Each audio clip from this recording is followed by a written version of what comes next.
ಶ್ರೀಯುತ ಅಂಬೇಡ್ಕರಿಗೆ ವಂದಿಸುತ್ತಾ ಏನಂತ ಹೇಳಿದರೆ, ನನಗೆ ಮೊನ್ನೆ 8ನೇ ತಾರೀಕಿನಂದು ದುರ್ಸ್ವಾಮಿ ನನ್ನ 8ನೇ ತಾರೀಕಿನಂದು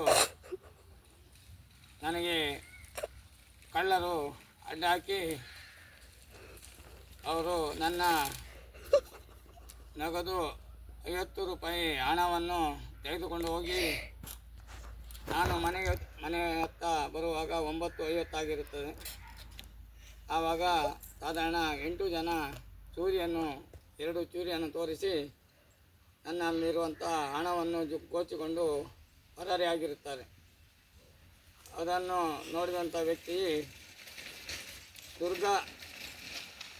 ಶ್ರೀ ದುರ್ಗಾ ಮಂದರ್ತಿ ಹೋಟೆಲ್ ಉಮೇಶ್ ಪೂಜಾರಿ ಹಾಗೂ ಕೃಷ್ಣನಾಯ್ಕ ಬನಲ್ಗಟ್ಟೆ ರಿಕ್ಷಾ ಚಾಲಕ ಮತ್ತು ಮಾಲಕ ಅವರು ಇಬ್ಬರು ನೋಡಿರುತ್ತಾರೆ. ನನಗೆ ಹೊಡೆದು ತಲೆಗೆ ಹೆಲ್ಮೆಟ್ನಲ್ಲಿ ಹೊಡೆದು ಅವರು ಪರಾರಿಯಾಗಿರುತ್ತಾರೆ. ಇದನ್ನು ನೋಡಿದಂಥ ಇವರಿಬ್ಬರು ವ್ಯಕ್ತಿಗಳು ನಾನು ಸೋಮವಾರ SI ಅವರಲ್ಲಿ ಹೋಗಿ ಮನವಿ ಮಾಡಿಕೊಂಡಿದ್ದೇನೆ ಹಾಗೂ ದೂರನ್ನು ಸಲ್ಲಿಸಿದ್ದೇನೆ.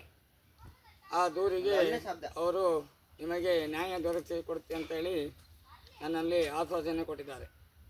ಅದೇ ರೀತಿಯಲ್ಲಿ ನನಗಾದಂಥ ಅನ್ಯಾಯವನ್ನು ಇಡೀ ನಮ್ಮ ಸಂಘದವರು ನಮಗೆ ಬೆನ್ನೆಲುಬಾಗಿ ನಿಲ್ಲಬೇಕಂತೇಳಿ ನಾನು ಅವರಿಗೆ ವಂದಿಸುತ್ತೇನೆ. ಯಾಕಂತ ಹೇಳಿದರೆ, ಅವರನ್ನು ಆರೋಪಿಗಳನ್ನು ಪಾರು ಮಾಡಲು ರಾಜಕೀಯ ವ್ಯಕ್ತಿ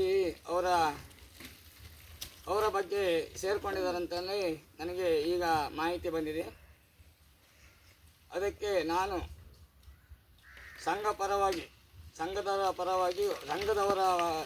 ಸಂಘದವರಲ್ಲಿ ಹೋಗಿಯೂ ಹಾಗೂ ನಮ್ಮ SI ಅವರ ಹತ್ರ ಹೋಗಿ ನಾವು ಮನವಿ ಮಾಡಿಕೊಂಡಿದ್ದೇನೆ. ಅವರು ನಿನಗೆ ನ್ಯಾಯ ದೊರಕಿಸಿ ಕೊಡ್ತೇನೆ ಅಂತೇಳಿ ಹೇಳಿದ್ದಾರೆ. ಅದೇ ರೀತಿಯಲ್ಲಿ ನಾನು ಮುಂದೆ ಅವರು ರಾಜಕೀಯ ವ್ಯಕ್ತಿಯರನ್ನು ಕರೆದುಕೊಂಡು ಹೋಗಿ ಅಲ್ಲಿ ಬಂದಿರುತ್ತಾರೆ, ಸ್ಟೇಷನ್ಗೆ ಹೋಗಿ ಬಂದಿರುತ್ತಾರೆ ಅಂತೇಳಿ ನನಗೆ ಮಾಹಿತಿ ಬಂದಿದೆ. ಅದಕ್ಕೆ ನಾನು ಯಕ್ಕುಂಜಿ ಗ್ರಾಮದಲ್ಲಿ ಅಂಬೇಡ್ಕರ್ ಸಂಘದಲ್ಲಿ ಅಧ್ಯಕ್ಷರಾಗಿರುತ್ತೇನೆ. ಹಾಗೆ ನನ್ನಲ್ಲಿ ಇರುವಂಥ ನಗದು ಹಣ ಹಾಗೂ ಎಲ್ಲ ದಾಖಲಾತಿಯು ನನ್ನಲ್ಲಿ ಇರುತ್ತದೆ. ಹಾಗಾಗಿ ಅವರಿಗೆ ಸೂಕ್ತ ಕ್ರಮ ತಗೊಳ್ತೇನೆ ಅಂತೇಳಿ SI ಅವರು ಹೇಳಿದ್ದಾರೆ. ಅದರ ಮುಂಚಿತವಾಗಿ ನಾನು ನಮ್ಮ ಬೀಟ್ ಪೊಲೀಸವರಿಗೂ ಮಾಹಿತಿ ಕೊಟ್ಟಿದ್ದೇನೆ. ಹಾಗೆ ನಮ್ಮ ಪಂಚಾಯತಿಯವರಿಗೂ ನಾನು ಮನವಿ ಮಾಡಿಕೊಂಡಿದ್ದೇನೆ. ಇದಕ್ಕೆಲ್ಲ ನ್ಯಾಯ ಸಿಕ್ಕೋಲ್ಲರಿಗೆ ನನ್ನ ಸಂಘದ ಅಧ್ಯಕ್ಷರಲ್ಲಿ ನಾನು ಸಹ ಹೋಗಿ ಅವರಲ್ಲಿ ಸಹ ನಾನು ಮನವಿ ಮಾಡಿಕೊಡ್ತೇನೆ. ಹಾಗೂ ನಮ್ಮ ಅಧಿಕಾರಿಗಳಾಗುವಂಥ SI ಅವರ ಹತ್ತಿರ ನಾನು ಕಂಪ್ಲೇಂಟನ್ನು ಕೊಟ್ಟಿದ್ದೇನೆ. ಹಾಗೆ ಮುಂದೆ SP ಅವರ ನಾನು ಹೋಗಲಿಕ್ಕೆ ಸಿದ್ಧನಿದ್ದೇನೆ. ಯಾಕಂತ ಹೇಳಿದರೆ, ಇನ್ನು ಮುಂದೆ ಯಾರಿಗೂ ನನ್ನ ರೀತಿಯಲ್ಲಿ ಅನ್ಯಾಯ ಆಗಬಾರ್ದು ಅಂತೇಳಿ. ಸಾಧಾರಣ ತಿರುಮೂರ್ಕೆಯಿಂದ ಸಾಬಿರಗಟ್ಟೆ ಒಳಗೆ 4 ಕಳವಾಗಿರುತ್ತದೆ. 3 ಅಂಗಡಿ, 1 ಭಟ್ಟರ ಮನೆ. ಅವರಿಗೂ ಸಹ ನ್ಯಾಯ ಸಿಗಬೇಕು ಅಂಥೇಳಿ ನಾನು ಇದನ್ನು ಬಿಟ್ಟರೆ ಅವರು ಮುಂದೆ ರಾಜಕೀಯ ವ್ಯಕ್ತಿಗಳನ್ನು ಹಿಡ್ಕೊಂಡು ಹೋಗಿ ಅವರ ಬೇಳೆಯನ್ನು ಬೇಯಿಸ್ಕೊಳ್ತಾರೆ. ಅದಕ್ಕೆ ನಾನು ಬಿಡುವ ಪ್ರಶ್ನೆ ಇಲ್ಲ. ನಾನು ಪ್ರಾಣವನ್ನಾದರೂ ಬಿಡ್ತೇನೆ. ಆದರೆ ಆ ಕಳ್ಳರನ್ನು ನಾನು ಹಿಡಿದು ನಾನು ಹಿಡಿದಲ್ಲ, ನಮ್ಮ ಅಧಿಕಾರಿಗಳಲ್ಲಿ ಹೇಳಿ ಮನವಿ ಮಾಡಿಕೊಂಡು ಅವರಲ್ಲಿ ಬೇಡಿಕೊಂಡು ನಾನು ನ್ಯಾಯವನ್ನು ದೊರಕಿಸ್ಕೊಳ್ತೇನೆ ಅಂತೇಳಿ ನನಗೆ ನಂಬಿಕೆ ಉಂಟು. ಹಾಗೆ ನಮ್ಮ ಸಂವಿಧಾನ ಬರೆದಂಥ ಅಂಬೇಡ್ಕರ್ ಸಂಘದಲ್ಲಿ ನಾನು ಇರುವಂಥನು ನಾನು ನಮ್ಮ ಮುಖಂಡರಲ್ಲಿ ಸಹ ನಾವು ಮನವಿ ಮಾಡಿಕೊಂಡಿದ್ದೇನೆ. ಅದಕ್ಕೆ ನ್ಯಾಯ ದೊರಕಿಸಿ ಕೊಡ್ತೇನೆ ಅಂತೇಳಿ ಅವರು ಭರವಸೆಯನ್ನು ಕೊಟ್ಟಿದ್ದಾರೆ. ಇದನ್ನು ಕೂಡಲೇ ಕ್ರಮ ತಗೊಳ್ಬೇಕಂತೇಳಿ ಹೇಳುತ್ತಾ, ನಾನು ಇದು ನ್ಯಾಯ ಸಿಕ್ಕೋದವರಿಗೆ ನಾನು ಹೋರಾಟವನ್ನು ಮಾಡುತ್ತೇನೆ. ಯಾಕಂತ ಹೇಳಿದರೆ, ಅದಕ್ಕೆ ಒಪ್ಪಿಕೊಂಡಂಥವರು ಇಬ್ಬರು ಇದ್ದಾರೆ, ಉಮೇಶ್ ಪೂಜಾರಿ ಹಾಗೂ ಕೃಷ್ಣನಾಯ್ಕ ಅವರು. ಮರುದಿನ ನನಗೆ ಮಾಹಿತಿ ಬಂದಿದೆ, ರಾಜಕೀಯ ವ್ಯಕ್ತಿಯವರು ನನಗೆ ಫೋನ್ ಮಾಡಿ ಹೇಳಿದ್ದಾರೆ, ನೀನು ಸ್ಟೇಷನ್ಗೆ ಬಾ, ನಾನು ರಾಜಿ ಮಾಡಿಬಿಡ್ತೇನೆ ಅಂತೇಳಿ. ನಾನು ರಾಜಕೀಯಕ್ಕೆ ಹೋಗುವುದಿಲ್ಲ. ಯಾವತ್ತೂ ನಮ್ಮ ಸಂವಿಧಾನದಲ್ಲಿ ಬರೆದಂಥ ಅಂಬೇಡ್ಕರ್ ಯಾವತ್ತೂ ದಲಿತರಿಗೆ ಅಂತ ಹೇಳಿದರೆ SC ST ಅವರಿಗೆ ಯಾವತ್ತೂ ತೊಂದರೆ ಆದಲ್ಲಿ ನ್ಯಾಯವನ್ನು ದೊರಕುವವರಿಗೆ ನೀನು ಹೋರಾಟ ಮಾಡಬೇಕಂತೇಳಿ ನಮಗೆ ಮುಂದೆ ಪುಸ್ತಕದಲ್ಲಿ, ಸಂವಿಧಾನ ಪುಸ್ತಕದಲ್ಲಿ ಬರೆದಿರ್ತಾರೆ. ಅದೇ ರೀತಿಯಲ್ಲಿ ನಾನು ಮುಂದೆ ನಿಷ್ಠೆಯಿಂದ ಅಧಿಕಾರಿಗಳಲ್ಲಿ ಕಾಲಿಗಾರು ಬಿದ್ದು ಮತ್ತು ನಮ್ಮ ಸಂಘದ ಮುಖಂಡರಲ್ಲಿ ಕಾಲಿಗಾರು ಬಿದ್ದು ನಾನು ಇದಕ್ಕೆ ನ್ಯಾಯವನ್ನು ದೊರಕಿಸಿಕೊಳ್ಳುತ್ತೇನೆ ಅಂತ ಹೇಳ್ತಾ, ಅವರಲ್ಲಿ 3 ಬೈಕು, 4 ಜನ, 2 ಚೂರಿ ಇರುತ್ತದೆ, ಮೊಬೈಲನ್ನು ಕಸ್ಕೊಂಡಿರುತ್ತಾರೆ. ಅದಲ್ಲದೆ ನನ್ನಲ್ಲಿ ಅಂಜಾದು 50,000 ಹಣ ಇರುತ್ತದೆ.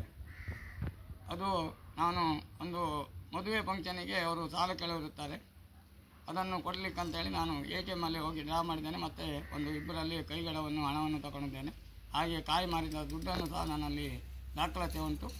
ಇದಕ್ಕೆ ಯಾವುದೇ ರಾಜಕೀಯ ವ್ಯಕ್ತಿಗಳು ಅವರಿಗೆ ಸಪೋರ್ಟ್ ಮಾಡಿದಲ್ಲಿ ನಮ್ಮ ಸಂಘದವರು ಅದಕ್ಕೆ ಸೂಕ್ತ ಕ್ರಮ ತಗೊಳ್ಬೇಕು. ಹಾಗೆ ಅಧಿಕಾರಿಗಳು ಕ್ರಮ ತಗೊಳ್ಬೇಕಂತ ಹೇಳುತ್ತಾ, ನಮ್ಮ ಅಧಿಕಾರಿಗಳಿಗೆ ಹಾಗೂ ನಮ್ಮ ಸಂಘದ ಮುಖಂಡರಿಗೆ ನಾನು ಅವರಲ್ಲಿ ದಯವಿಟ್ಟು ಕೈ ಮುಗಿದು ಬೇಡಿಕೊಳ್ತೇನೆ. ಯಾಕಂತ ಹೇಳಿದ್ರೆ ನನ್ನ ಹಾಗೆ ಇನ್ನು ಮುಂದಿನವರಿಗೆ ಆಗಬಾರ್ದು ಅಂತ ಹೇಳುತ್ತಾ, ನಮ್ಮ ಹೆಗ್ಗುಂಜ ಗ್ರಾಮದಲ್ಲಿ ಇಂಥ ದುಷ್ಕರ್ಮಿಗಳು ಅಂತ ಹೇಳಿದರೆ ಭಯೋತ್ಪಾದಕರು ಅಂತ ಹೇಳಿದರೆ ಇವರು ನಮ್ಮ ಕಳ್ಳರು, ಇವರು ತುಂಬ ಕಳ್ಳತನ ಮಾಡಿದಂಥ ನಮಗೂ ಮಾಹಿತಿ ಬಂದಿದೆ. ಹಾಗೆ ಚೂರಿ ತೋರಿಸಿ ನನಗೆ ಮಾಡಿದಾರಂತೇಳಿ ನನಗೂ ಸಹ ಮಾಹಿತಿ ಬರ್ತಾ ಉಂಟು. ಅದಕ್ಕೆ ನಮ್ಮ ಎಲ್ಲರ ಪರವಾಗಿಯೂ ನಾವು ನಮ್ಮ ಹೆಗ್ಗುಂಜ ಗ್ರಾಮದವರ ಪರವಾಗಿಯೂ ನಮಗೆಲ್ಲರಿಗೂ ತೊಂದರೆ ಆಗಬಾರ್ದು ಅಂತೇಳಿ ಇಲ್ಲಿ ಮನೆಯವರು ಎಲ್ಲರೂ ಹೇಳ್ತಿದ್ದಾರೆ. ಅಲ್ಲಿ ರೋಡಿನಲ್ಲಿ ನಿಂತುಕೊಂಡು ಸರೆಯನ್ನು ಕುಡಿದು ಎಲ್ಲರನ್ನು ಅಡ್ಡ ಹಾಕುತ್ತಿದ್ದಾರೆ ಅಂತೇಳಿ ಯಾರೂ ಅದಕ್ಕೆ ಗಮನ ಕೊಡಲಿಲ್ಲ. ನನ್ನಲ್ಲೇ ಮನೆ ಮಾಡಿಕೊಂಡಿದ್ದಾರೆ. ಅದೇ ರೀತಿಯಲ್ಲಿ ನನಗೆ ಸಹ ಮಾಡಿದಾಗ ನಾವು ಅದನ್ನು ಬಿಟ್ಟರೆ ಮುಂದೆ ಅದು ಅವರದ್ದೇ ರಾಜಕೀಯ ಆಗ್ತದೆ. ಇದು ರಾಜಕೀಯ ವ್ಯಕ್ತಿಯರು ಯಾವತ್ತೂ ಅದಕ್ಕೆ ಎಂಟ್ರಿ ಆದಾಗ ಅದನ್ನು ಮುಚ್ಚಿ ಹಾಕುವಂಥದ್ದು. ಇದನ್ನು ನಾನು ಸಂಘದಲ್ಲಿ ಅಂಬೇಡ್ಕರ್ ಸಂವಿಧಾನದ ಪುಸ್ತಕದಲ್ಲಿ ನಾನು ಕಂಪ್ಲೇಂಟನ್ನು ಕೊಟ್ಟಿರುತ್ತೇನೆ. ಅದಕ್ಕೆ ನನ್ನ SI ಸಾರಲ್ಲಿ ಹಾಗೂ SP ಸಾರಲ್ಲಿಯೂ ಹಾಗೂ ಎಲ್ಲ ಅಧಿಕಾರಿಗಳಲ್ಲಿ ನಾನು ಮನವಿ ಮಾಡಿಕೊಳ್ಳೋದು. ಇದಕ್ಕೆ ನ್ಯಾಯ ದೊರಕಿಸಿ ಕೊಡಬೇಕಂತೇಳಿ ಹೇಳುತ್ತಾ, ನಮ್ಮ ಇಡೀ ಹೆಗ್ಗುಂಜ ಗ್ರಾಮದವರಿಗೂ ನನಗೆ ನ್ಯಾಯ ಕೊಟ್ಟರೆ ಇಡೀ ಹೆಗ್ಗುಂಜ ಗ್ರಾಮದವರಿಗೂ ನ್ಯಾಯ ಕೊಟ್ಟಂತೆ ಆಗುತ್ತದೆ. ಅದೇ ರೀತಿಯಲ್ಲಿ ನಾನು ಇನ್ನೂ ಹೆಚ್ಚು ಮಾತಾಡಲಿಕ್ಕೆ ಉಂಟು. ಅದು ನಾನು ಆಫೀಸಲ್ಲೇ ಅವರಿಗೆ ದಾಖಲಾತಿಯನ್ನು ಕೊಟ್ಟು ಮಾತಾಡ್ತೇನೆ. ಕೂಡಲೇ ಅವರನ್ನು ಅರೆಸ್ಟ್ ಮಾಡಬೇಕು ಅಂತೇಳಿ ಹೇಳುತ್ತಾ ನಾನು ನನ್ನ ಈ ಮಾತನ್ನು ಮುಗಿಸ್ತೇನೆ.